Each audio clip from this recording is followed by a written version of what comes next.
नमस्कार दोस्तों, MPN academy में आप सभी का हार्दिक अभिनंदन है। प्रस्तुत है बिहार करंट अफेयर्स। दोस्तों, इस वीडियो में हम लोग अप्रैल 2022 महीने के बिहार करंट अफेयर्स से संबंधित 30 महत्वपूर्ण मल्टीपल चॉइस क्वेश्चंस को व्याख्या के साथ हल करेंगे। पहला प्रश्न है, 4 अप्रैल 2022 को बिहार विधान परिषद के स्थानीय प्राधिकार कोटे की कितनी सीटों के लिए द्विवार्षिक चुनाव आयोजित किया गया?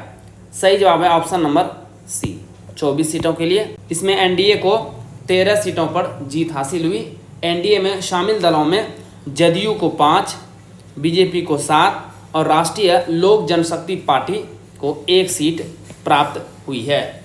वहीं राजद गठबंधन में शामिल राजद को 6 सीट मिला है।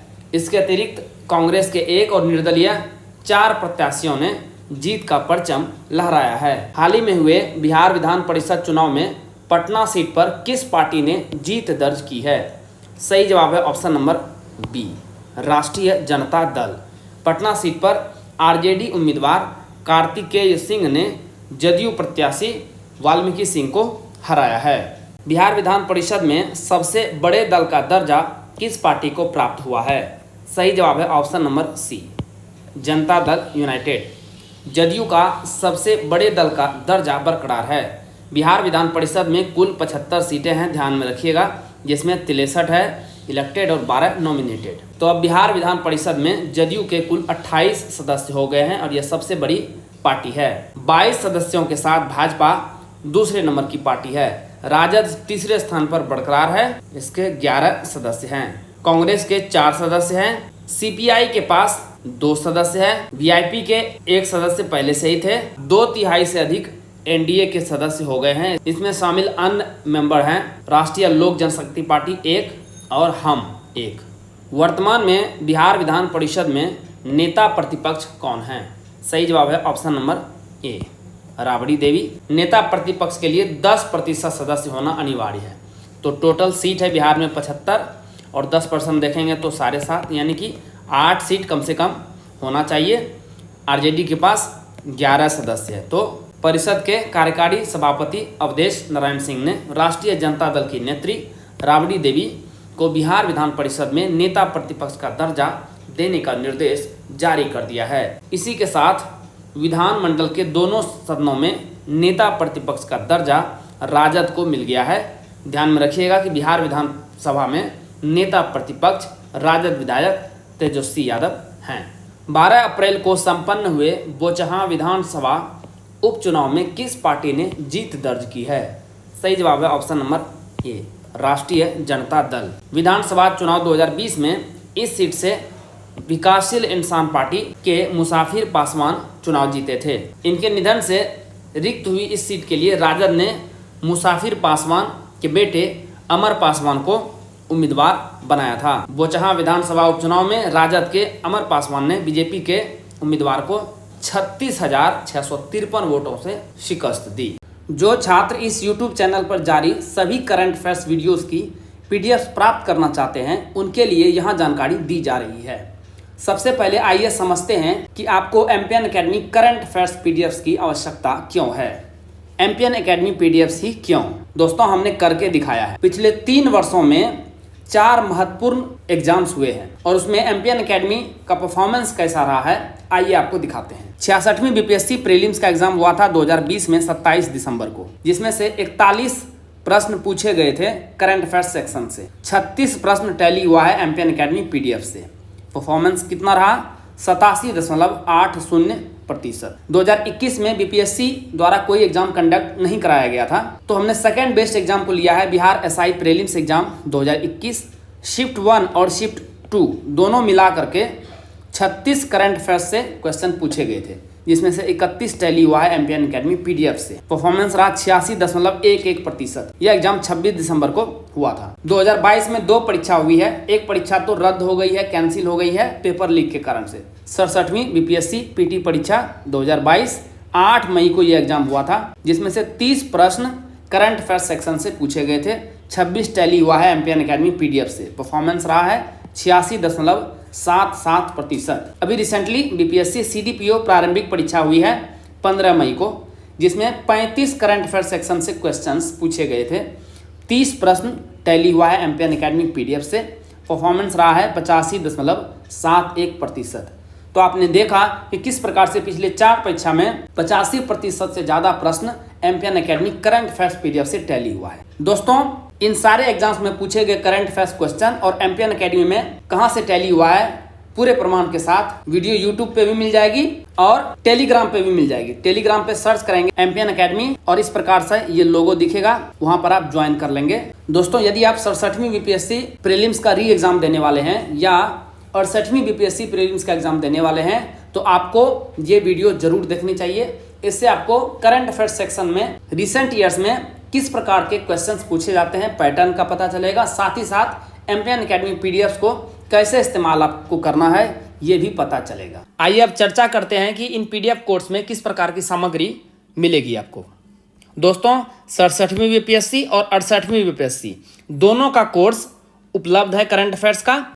इन करंट अफेयर्स के साल भर के कंटेंट को रिवाइज करने में आपको केवल 18 घंटे का समय लगेगा। कैसे? देखिए, 3 प्रकार के कंटेंट आपको प्रोवाइड किए जाते हैं। साप्ताहिक current affair test series MCQs format में राष्ट्रीय और अंतर्राष्ट्रीय लेवल का, इसमें आपको 50 पीडीएफ मिलेगा साल भर में।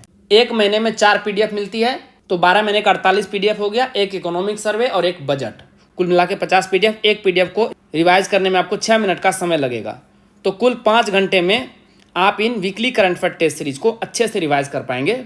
सेकेंड नंबर पे है मासिक current affairs, monthly current affairs short notes में। ये आपको राष्ट्रीय और अंतर्राष्ट्रीय लेवल का मिलेगा। 12 महीने का 12 पीडीएफ। एक पीडीएफ को रिवाइज करने में लगभग आधा घंटा का समय लगेगा। तो कुल 6 घंटे में आप इसे भी समाप्त कर देंगे। थर्ड नंबर का कंटेंट है वो है Bihar monthly current affairs, Bihar मासिक करंट अफेयर्स। इसमें एमसीक्यूज भी मिलेगी और शॉर्ट नोट्स भी मिलेगी। इसमें 14 पीडीएफ मिलेंगे, 12 महीने के 12 पीडीएफ, एक इकोनॉमिक सर्वे और एक बजट। एक पीडीएफ को रिवाइज करने में लगभग 30 मिनट का समय लगेगा। तो कुल 7 घंटे में इसे भी आप रिवाइज कर लेंगे। तो कुल 18 घंटे में आप 1 साल भर के कंटेंट को रिवाइज कर लेंगे। ध्यान में रखिएगा कि 67वीं बीपीएससी का जो एग्जाम है वो काफ़ी डिले हो गया है। इसे आपको नवंबर 2020 से स्टडी करना है और एग्जाम डेट से जस्ट 1 महीने पहले तक। तो लगभग 1.5 साल का कंटेंट आपको स्टडी करना है इसमें। तो लगभग आपको 25 घंटे का समय लगेगा, एक बार आप रिवाइज कर पाएंगे। यदि एग्जाम से पहले 5 से 6 बार आप रिवाइज कर लेंगे तो आपका परफॉर्मेंस आश्चर्यजनक तरीके से बढ़ जाएगा। 68वीं बीपीएससी के लिए कंटेंट जनवरी 2022 से दिया जा रहा है। दोस्तों, आपको ये पीडीएफ मिलेगा कैसे? आपको एमपीएन एकेडमी ऐप डाउनलोड करना है जो कि गूगल प्ले स्टोर पर अवेलेबल है। आप एमपीएन एकेडमी सर्च कीजिए, वहां पर आपको ये लोगो दिख जाएगा। ऐप को इंस्टॉल करने के बाद सबसे नीचे देखेंगे तो स्टोर सेक्शन मिलेगा आपको ऐप पर, वहां पर क्लिक कीजिए और 67वीं या 68वीं बीपीएससी करंट अफेयर्स का कोर्स सेलेक्ट कीजिए। जैसे उसे सेलेक्ट करेंगे तो वहां पर आपको पेमेंट का लिंक मिल जाएगा। बहुत ही रिजनेबल प्राइस पर ये सारे पीडीएफ आपको मिल जाएंगे। शुल्क का भुगतान करें और सभी पीडीएफ आपको कंटेंट सेक्शन में वहां पर उपलब्ध हो जाएगा। अभी वर्तमान में बिहार विधानसभा में सबसे बड़ी पार्टी के पास कुल कितने विधायक हैं? सही जवाब है ऑप्शन नंबर सी, 77। भारतीय जनता पार्टी 77 विधायकों के साथ बिहार विधानसभा में सबसे बड़ी पार्टी है। बोचहा विधानसभा में जीत के साथ ही दूसरे नंबर की पार्टी राष्ट्रीय जनता दल के विधायकों की संख्या अब कितनी हो गई है? 76। मुख्यमंत्री नीतीश कुमार की पार्टी जनता दल यूनाइटेड 45 विधायकों के साथ तीसरे स्थान पर है। 19 विधायकों के साथ कांग्रेस पार्टी चौथे स्थान पर है, जबकि भाकपा माले के 12 विधायक हैं। ध्यान में रखिएगा कि बिहार विधानसभा में कुल सदस्यों की संख्या 243 है। पटना साहिब के सांसद रह चुके शत्रुघ्न सिन्हा ने किस राज्य में हुए लोकसभा उपचुनाव में जीत दर्ज की है? सही जवाब है ऑप्शन नंबर डी, पश्चिम बंगाल। बंगाल में लोकसभा की आसनसोल सीट पर तृणमूल प्रत्याशी शत्रुघ्न सिन्हा ने 3 लाख से अधिक मतों से भाजपा की अग्निमित्रा पॉल को हराया। बिहारी बाबू को पश्चिम बंगाल में मिली जीत बिहार में मिली जीत से भी प्रचंड है, क्योंकि इन्होंने बीजेपी के टिकट पर 2014 में भोजपुरी फिल्मों के अमिताभ बच्चन कहे जाने वाले कांग्रेस से चुनाव लड़ रहे कुणाल सिंह को 2,65,805 वोटों के अंतर से हराया था। ये सबसे बड़ी जीत थी शत्रुघ्न सिन्हा की, और इस बार इन्होंने पश्चिम बंगाल में 3 लाख से अधिक वोटों से जीत दर्ज की है। नीति आयोग द्वारा जारी की गई फरवरी 2022 की डेल्टा रैंकिंग में देश के कुल 112 आकांक्षी जिलों में बिहार के किस जिले को प्रथम स्थान मिला है? सही जवाब है ऑप्शन नंबर सी, कटिहार। गया, मुजफ्फरपुर और खगड़िया क्रमशः द्वितीय, तृतीय और 7वें स्थान पर रहे हैं। ध्यान में रखिएगा कि 112 आकांक्षी जिलों में से बिहार में कुल कितने जिले में कार्य चल रहे हैं? 12 जिलों में। फरवरी 2022 की डेल्टा रैंकिंग में कटिहार जिले ने 55.9 का कंपोजिट स्कोर हासिल करके देश में प्रथम स्थान पाया है। ये झील ध्यान में रखिएगा, इस झील का नाम है गोगी बील झील। ये कटिहार में ही है और ये बिहार का पहला कम्युनिटी रिजर्व है। वित्तीय वर्ष 2019-20 में त्रिस्तरीय पंचायती राज संस्थाओं व कचहरियों के ऑडिट में किस जिले ने बिहार में प्रथम स्थान हासिल किया है? सही जवाब है option number C, Bhagalpur. Bhagalpur को ऑडिट में 97% सफलता मिली है। जहानाबाद दूसरे व नालंदा तीसरे स्थान पर है। सबसे फिसड्डी जिला साबित हुआ है समस्तीपुर।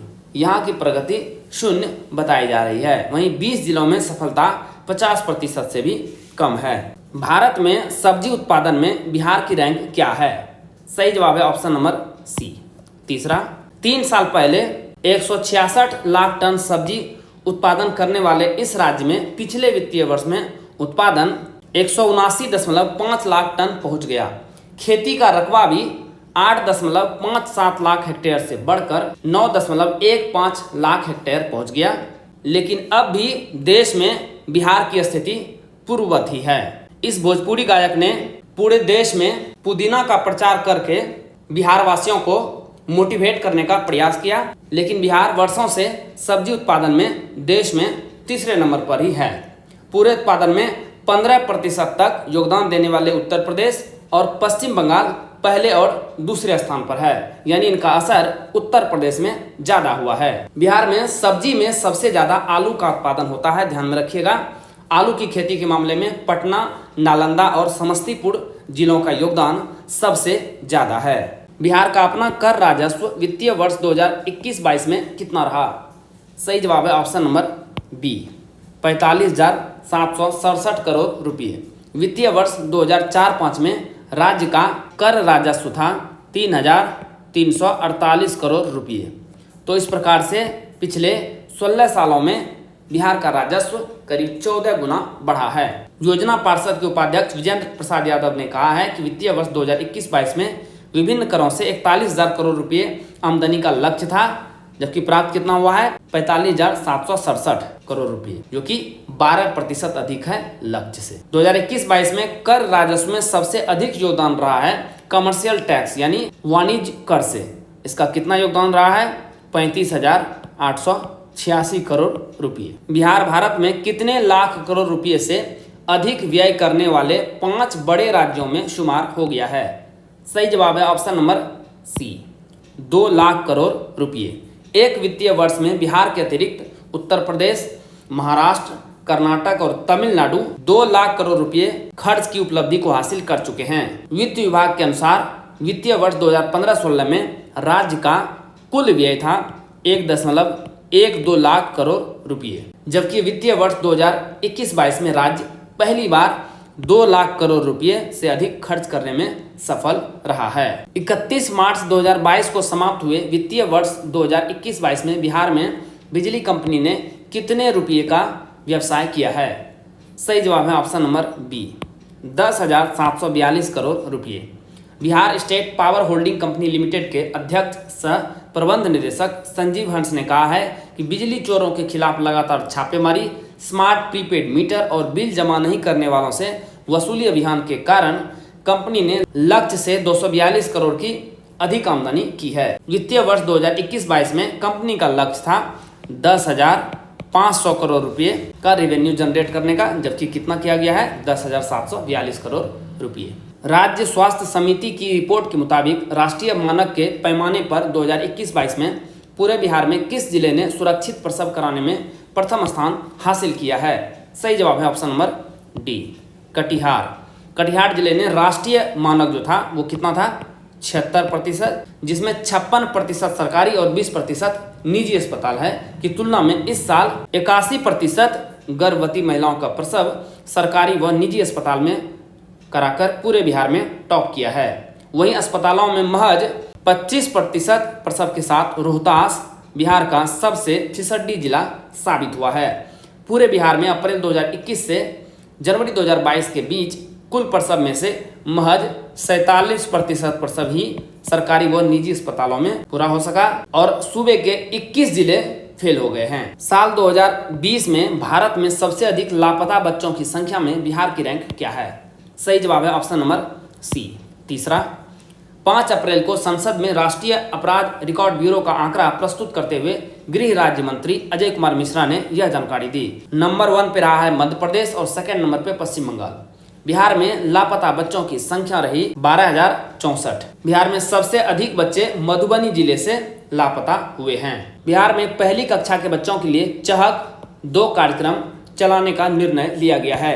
इसकी शुरुआत किस वर्ष की गई थी? सही जवाब है ऑप्शन नंबर सी, 2018। बिहार के सरकारी प्रारंभिक स्कूलों में पहली कक्षा में 2022-23 सत्र में नामांकन लेने वाले करीब 22 लाख बच्चों के लिए चहक 2 लॉन्च करने जा रहा है। स्कूल रेडीनेस कार्यक्रम चहक किलकारी की परिकल्पना है। यूनिसेफ के सहयोग से इसका 24 दिनों का शिक्षा मॉड्यूल बना और 2018 ईस्वी में कोरोना काल के पहले तक यह 2 जिलों पटना तथा गया में चलाया गया था। इसका फलाफल उत्साहजनक रहा, जिसे देखते हुए राज्य भर में इसे चलाने का निर्णय शिक्षा विभाग ने लिया है। बैठक में कार्यक्रम का नाम पहले नूपुर रखा गया था, लेकिन सहमति चहक 2 पर बनी। शिक्षा विभाग ने इस नए कार्यक्रम के माध्यम से पहली बार स्कूल आने वाले बच्चों का विभिन्न प्रकार की गतिविधियों द्वारा पूरे स्कूल परिसर से उनकी दोस्ती का लक्ष्य रखा है। गतिविधियां ऐसी कराई जाएंगी जिससे बच्चों को आनंद आएगा। बिहार का पहला ऑर्किड पार्क कहाँ बनाया जा रहा है? सही जवाब है option number D, Sanjay Gandhi जैविक उद्यान, जिसे पटना चिड़ियाघर के नाम से भी जाना जाता है, में राज्य का पहला ऑर्किड पार्क बनेगा। यह उद्यान के फार्म हाउस में बनेगा। लगभग 1 एकड़ एरिया में यह पार्क होगा, जिसमें ऑर्किड की 20 अलग अलग प्रजातियों के 200 से अधिक फूल और पौधे होंगे। इसके जो फूल होते हैं वो काफ़ी सुगंधित और अत्यंत आकर्षक होते हैं। यह पौधे गुच्छों में उगते हैं। फिल्म इंडस्ट्री में निर्माताओं की सबसे बड़ी संस्था the Indian motion picture producer association IMPPA के अध्यक्ष कौन निर्वाचित हुए हैं? सही जवाब है option number B, Abhay Sinha. Abhay Sinha ने टीपी अग्रवाल की जगह ली है। अभय बिहार के निवासी हैं। अभय सिन्हा बॉलीवुड के दिग्गज निर्माता केसी बोकाडिया को हराकर प्रेसिडेंट पद हासिल करने में सफल रहे हैं। पहली बार इस संगठन में किसी बिहारी ने प्रेसिडेंट पद पर जीत दर्ज की है। केंद्रीय गृह सहकारिता मंत्री अमित शाह द्वारा बिहार के किस संस्था को ई मार्केट का अवार्ड मिला है? सही जवाब है ऑप्शन नंबर बी, बिहार राज्य दुग्ध सहकारी संघ कॉम्फेड। बिहार के कॉम्फेड को ई मार्केट का अवार्ड मिला है। कॉम्फेड की एमडी शिखा श्रीवास्तव ने यह पुरस्कार देश के गृह मंत्री सह सहकारिता मंत्री अमित शाह से स्वीकार किया। गुजरात के गांधीनगर में आयोजित कार्यक्रम में बिहार को यह पुरस्कार मिला है। भारतीय राष्ट्रीय सहकारी डेयरी संघ के कार्यक्रम में बिहार को बेहतर करने के लिए यह पुरस्कार दिया गया है। पब्लिक एडमिनिस्ट्रेशन में बेहतर कार्य के लिए प्रधानमंत्री पुरस्कार 2020 से किसे सम्मानित किया गया है? सही जवाब है ऑप्शन नंबर सी, आनंद किशोर। यह पुरस्कार पूरे देश में से चुनिंदा आईएएस अधिकारियों को उत्कृष्ट कार्यों के लिए मिला है। बिहार बोर्ड में अनेक नव प्रयोगों तथा परीक्षा व्यवस्था में व्यापक सुधार के लिए इन्हें सम्मानित किया गया है। सम्मान लेने के बाद अध्यक्ष आनंद किशोर ने कहा कि बिहार बोर्ड की पूरी परीक्षा प्रक्रिया एवं व्यवस्था को पारदर्शी और छात्र हित में बनाया गया है। मैट्रिक इंटर की परीक्षा प्रणाली में गुणात्मक सुधार के साथ सभी कार्यों को कंप्यूटरीकृत किया गया है और यही वजह है कि बिहार मैट्रिक और इंटर परीक्षा का रिजल्ट पिछले 3 वर्षों से भारत में सबसे पहले जारी करता है। बिहार के भोजपुर में वीर कुंवर सिंह विजयोत्सव कार्यक्रम में भारत ने एक साथ कितने झंडे लहराकर Guinness book of world record में अपना नाम दर्ज कराया है? सही जवाब है option number B, 78,220। Guinness world record certificate में कहा गया है कि 23 अप्रैल 2022 को जगदीशपुर भोजपुर बिहार में आज़ादी का अमृत महोत्सव मनाने के लिए गृह मंत्रालय एवं संस्कृति मंत्रालय भारत सरकार द्वारा झंडा लहराते हुए सर्वाधिक लोगों के कार्यक्रम को पूरा किया गया। बिहार के भोजपुर जिले के दलौर मैदान में एक साथ 78,220 लोगों ने 5 मिनट तक लगातार तिरंगा लहराकर विश्व रिकॉर्ड बनाया है। बिहार के पहले एक साथ झंडा लहराने का विश्व रिकॉर्ड पाकिस्तान के नाम था, जिसने 1 मार्च 2014 को पाकिस्तान के पंजाब प्रांत में 56,618 झंडे लहराकर विश्व रिकॉर्ड बनाया था। भोजपुर में वीर कुंवर सिंह विजयोत्सव कार्यक्रम 2022 में मुख्य अतिथि कौन थे? सही जवाब है option number B, Amit Shah. देश में स्वतंत्रता संग्राम के 1857 के अग्रिम योद्धा वीर कुंवर सिंह का 165वां विजयोत्सव 23 अप्रैल 2022 को मनाया गया। जगदीशपुर के दुलौर स्थित जिस मंच से केंद्रीय गृह मंत्री अमित शाह ने तिरंगा झंडा लहराने का वर्ल्ड रिकॉर्ड बनाया, इसी मंच पर वीर कुंवर सिंह के वंशज ब्रह्मानंद सिंह को सम्मानित किया गया। वीर कुंवर सिंह से संबंधित एक और प्रश्न लेते हैं। वीर कुंवर सिंह का जन्म किस वर्ष हुआ था? सही जवाब है ऑप्शन नंबर ए, 1777। वीर कुंवर सिंह का जन्म 13 नवंबर 1777 को बिहार के जगदीशपुर में हुआ था। कुंवर सिंह के पिता साहबजादा सिंह थे, जिन्हें राजा भोज का वंशज बताया जाता है। साल 1826 में इनके पिता की मौत के बाद कुंवर सिंह जगदीशपुर के तालुकदार बन गए थे। साल 1848 से लेकर 1849 तक के दौरान जब अंग्रेजों ने विलय की नीति अपनाई थी, जो कुंवर सिंह को पसंद नहीं आई, तो उनके खिलाफ ये खड़े हो गए। कुंवर सिंह ने 1857 के युद्ध में अंग्रेजों को चने चबवा दिए थे। तो 1857 की क्रांति थी और इनका जन्म हुआ था 1777, यानी कि 80 वर्ष की उम्र में इन्होंने संघर्ष किया था आजादी के लिए। 23 अप्रैल 1858 को कुंवर सिंह अंग्रेजों से लड़कर अपने महल पहुंचे थे। इस दौरान उन्हें काफी चोटें आई थी। इनका घाव इतना गहरा था कि इन्हें बचाया नहीं जा सका और इसीलिए 23 अप्रैल को ही पूरे बिहार में कुंवर सिंह विजयोत्सव दिवस मनाया जाता है। हाल ही में बिहार में चलाए जा रहे अभियान प्रहार का संबंध किससे है? सही जवाब है ऑप्शन नंबर सी, पुलिस कार्रवाई। पुलिस मुख्यालय द्वारा जारी आंकड़े के अनुसार संगीन आपराधिक मामलों में अभियुक्तों की गिरफ्तारी की विशेष मुहिम जारी है। ऐसे अपराधियों के खिलाफ चलाए जा रहे विशेष अभियान प्रहार के तहत मार्च 2022 में वज्र द्वारा 5,769 अभियुक्तों को गिरफ्तार किया गया। सबसे अधिक गिरफ्तारी पटना जिले में हुई है। बिहार सरकार ने वित्तीय वर्ष 2022-23 के लिए 31 जुलाई 2022 तक चौमाही खर्च की सीमा कितने प्रतिशत तय की है? सही जवाब है ऑप्शन नंबर सी, 33%। राज्य सरकार के सभी विभागों को गाइडलाइन भेजकर इससे अधिक खर्च नहीं करने की हिदायत दी गई है। राज्य सरकार द्वारा चौमाही खर्च सीमा तय करने का मकसद खजाने और खर्च के बीच संतुलन बैठाना है, ताकि खर्च के अनुपात में राजस्व की वसूली भी समयबद्ध तरीके से हो सके। दूसरी चौमाही यानी अगस्त से लेकर नवंबर तक खर्च करने की सीमा कितनी रखी गई है? 32%। तो दोनों चौमाही को मिला देंगे, नवंबर तक कितना खर्च होना चाहिए? 65% के अंदर। शेष बचे अंतिम चौमाही के लिए खर्च की सीमा कितनी रहेगी? 35%। बिहार के किस जिले में स्थित पावापुरी मेडिकल कॉलेज का नाम बदलकर भगवान महावीर मेडिकल कॉलेज एवं अस्पताल रख दिया गया है? सही जवाब है ऑप्शन नंबर डी, नालंदा। वर्तमान आयुर्विज्ञान संस्थान यानी विम्स पावापुरी के स्थापना दिवस के अवसर पर बिहार के स्वास्थ्य मंत्री मंगल पांडे ने विम्स का नाम बदलकर भगवान महावीर मेडिकल कॉलेज एवं अस्पताल करने की घोषणा की। मुख्यमंत्री नीतीश कुमार ने जन संवाद यात्रा के दौरान पावापुरी मेडिकल कॉलेज का नाम भगवान महावीर संस्थान के नाम पर रखने की घोषणा की थी। ध्यान में रखिएगा कि ये जो पावापुरी है, ये जैन धर्म के 24वें तीर्थंकर भगवान महावीर के निर्वाण की भूमि है। सिविल सेवा दिवस के मौके पर मुख्यमंत्री नीतीश कुमार ने किस जिले के कोरोना टीकाकरण और लोक सेवाओं के अधिकार कानून के बेहतर प्रदर्शन में प्रथम पुरस्कार से सम्मानित किया है? सही जवाब है option number A, Patna. Patna DM doctor Chandrashekhar ने यह सम्मान हासिल किया। ध्यान में रखिएगा कि 7 निश्चय के अनुपालन में सीवान रहा है फर्स्ट स्थान पर।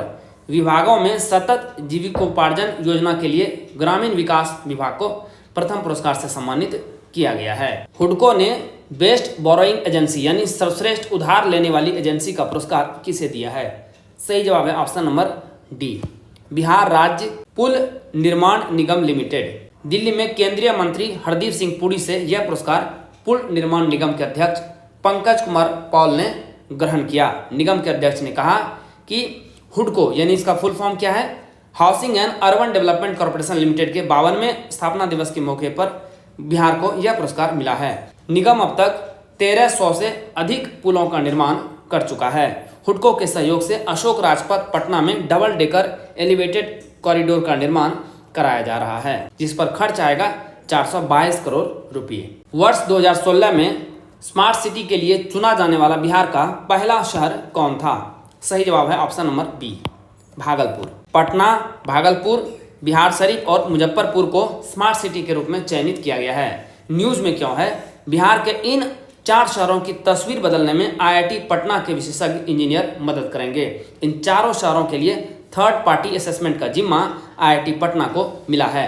5 साल पूरा होने के कारण इसका कार्यकाल पिछले साल ही पूरा हो गया था, मगर अब प्रोजेक्ट पूरा करने के लिए 2 साल का अतिरिक्त समय दिया गया है। भागलपुर में स्मार्ट सिटी के तहत एक भी बड़ा प्रोजेक्ट तैयार नहीं हुआ है। इससे तो अच्छा दरभंगा शहर है जो कि स्मार्ट सिटी में शामिल भी नहीं है, लेकिन वहां देखिए एम्स भी आ चुका है और एयरपोर्ट भी काफी सफलतापूर्वक संचालित किया जा चुका है। जबकि इन 3 शहरों में भागलपुर, बिहार शरीफ और मुजफ्फरपुर में विकास का कार्य संतोषजनक नहीं रहा है। बिहार शरीफ का चयन स्मार्ट सिटी में सबसे अंत में वर्ष 2018 में हुआ था। दोस्तों, जैसा कि बताया गया है, इस वीडियो लेक्चर का PDF आपको एमपीएन एकेडमी ऐप पर प्राप्त होगा। दोस्तों, इन PDF के सहारे आप इस वीडियो लेक्चर को आसानी से 5 से 6 मिनट में रिवाइज कर पाएंगे, जिससे आपका बहुत सारा समय बचेगा, जिसे आप स्टैटिक पोर्शन पर लगा सकते हैं। ऐप का लिंक डिस्क्रिप्शन बॉक्स और पिंड कमेंट सेक्शन में मिल जाएगा। चलिए अंतिम प्रश्न को हल करते हैं। बिहार संग्रहालय का स्थापना दिवस कब मनाया जाएगा?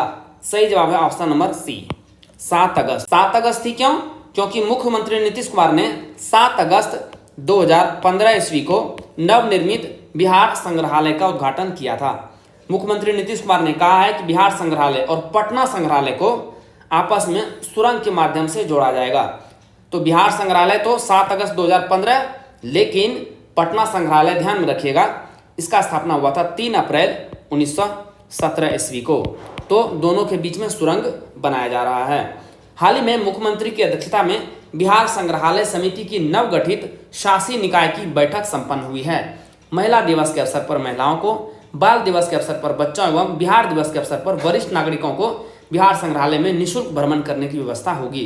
गांधी जयंती के अवसर पर भी बिहार संग्रहालय में निःशुल्क भ्रमण की व्यवस्था कराई जाएगी। अप्रैल 2022 महीने के बिहार करंट अफेयर से संबंधित सबसे महत्वपूर्ण प्रश्नों को 30 MCQs में शामिल किया गया है, लेकिन इसके अलावे भी बहुत सारे ऐसे करंट अफेयर्स होते हैं जो कि उतने महत्वपूर्ण नहीं होते हैं, लेकिन फिर भी एग्जाम में दिखाई दे जाते हैं। इसीलिए हमने अतिरिक्त current affairs, extra current affairs का सेक्शन बनाया है, जो कि चलते चलते सेक्शन में मिलेगा। इस बार आपको 22 अतिरिक्त करंट अफेयर्स मिल रहे हैं। इसे वीडियो में शामिल नहीं किया जा रहा है, ये आपको PDF के रूप में प्राप्त होगा। इसी के साथ बिहार करंट अफेयर्स के इस संस्करण को समाप्त करने की आपसे इजाजत चाहूंगा। वीडियो देखने के लिए बहुत बहुत धन्यवाद। All the best for your exam preparation.